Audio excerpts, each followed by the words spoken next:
Maman, il ferait pas un peu trop chaud ici? Oh là là, qu'est-ce que j'ai froid aux pieds! Il fait chaud. On pourrait pas monter de chauffage, je trouve qu'il fait un peu frisquet. Il fait froid. Ces petites phrases, on les a tous entendues ou même prononcées. Elles traduisent toutes une sensation d'inconfort à laquelle on a envie de mettre fin le plus rapidement possible. Et en général, le premier réflexe consiste à monter ou descendre le chauffage, ce qui malheureusement, vous l'avez sûrement constaté, ne résout pas tous les problèmes. Et oui, le chauffage, c'est un petit peu plus compliqué que cela. En effet, contrairement à une idée reçue, le confort thermique ne dépend pas uniquement de la température de l'air d'une pièce. Non, il y a d'autres paramètres qui sont également essentiels et qui, s'ils ne sont pas respectés, peuvent être à la source d'un inconfort. Tenez, on va prendre un exemple. D'une manière générale, on considère que l'hiver, il faut une température de 19-20 degrés pour se sentir bien à l'intérieur d'une maison.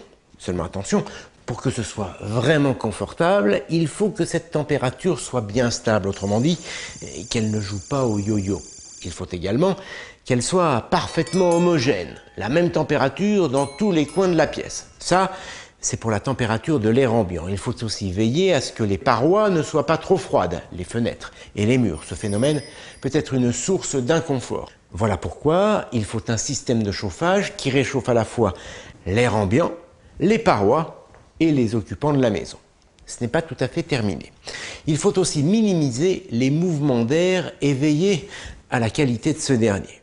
Pour que l'air soit agréable à respirer, on recommande un taux d'hygrométrie, c'est l'humidité relative de l'air, compris entre 40 et 60%. Comme pour la température, ce taux d'hygrométrie doit être homogène et bien réparti dans toute la pièce. Or, certains systèmes de chauffage peuvent justement déséquilibrer ce taux d'hygrométrie, rendant l'air plus sec à certains endroits et plus humide dans d'autres.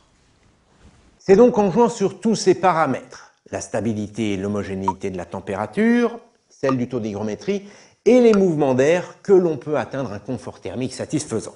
Alors bien sûr, les systèmes de chauffage sont des acteurs importants pour atteindre ce confort thermique, mais l'isolation du logement et la performance des fenêtres le sont tout autant. D'ailleurs, très souvent, des travaux d'isolation sont suffisants pour améliorer le confort thermique et dans tous les cas, ils doivent être étudiés avant de rénover un système de chauffage. Pendant bien longtemps, et souvent à juste titre, on a pensé que le chauffage électrique n'était pas en mesure d'atteindre un confort thermique, comment dire, absolu.